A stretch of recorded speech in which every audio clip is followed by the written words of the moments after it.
எவ்வளவு அவதூறுகள். இந்த கரூர் விஷயத்தை பத்தி ஊருக்கே தெரியும். ஆனா போடு, விஜய் மேல பழிய போடு. என்னடா இவ்வளவு பெரிய ஒரு பழிய தூக்கி விஜய் மேல போட்டாலும் மக்கள் விஜய் கூடவே நிக்கிறாங்க. இது என்னடா அதிசயமா இருக்குது அப்படின்ட்டு அது ட்ரை பண்ணி பார்த்தாங்க. அது மக்கள் கிட்ட எடுபடல. சரி, அடுத்து வேற என்ன பண்ணலாம்? முடக்கு, ஜனநாயகனா முடக்கு. படத்தை முடக்குனா கொஞ்சம் பையன் கொஞ்சம் டிஸ்டர்ப் ஆயிடுவான்.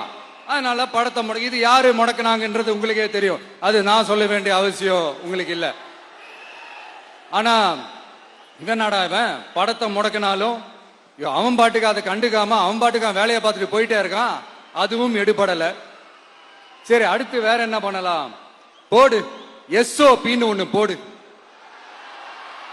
விஜய்க்கு மட்டும் தனியா ரூல்ஸ், தனியா ரெகுலேஷன்ஸ், தனியா கண்டிஷன்ஸ். அவனுக்கு மட்டும் போடு. மத்த கட்சிகள்லாம் விடு, விஜய்க்கு மட்டும் தனி கண்டிஷன்ஸ் போடு. அவன் வெளியவே வரக்கூடாது, மக்களை சந்திக்கவே கூடாது. என்னாச்சு?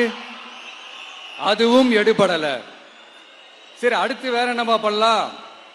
நம்மளை சுத்தி இருக்கிறவங்களை வச்சு, அதாவது இத்தனை வருஷமா வெயிட் பண்ணி இப்போ எலெக்ஷனுக்கு 30 நாளைக்கு முன்னாடி கரெக்டா அந்த டைம் பார்த்து ஒரு அவதூறு பரப்ப வேண்டியது. அது என்னன்னு உங்களுக்கே தெரியும். அதுவும் மக்கள் கிட்ட எடுபடல. அது மாதிரி எத்தனை சோதனைகள், எத்தனை வேதனைகள் நீங்க கொடுத்தாலும் இந்த திமுக நாளையோ இல்ல இந்த பாஜக நாளையோ இல்ல இந்த மற்ற பலர் நாளையோ இல்ல எந்த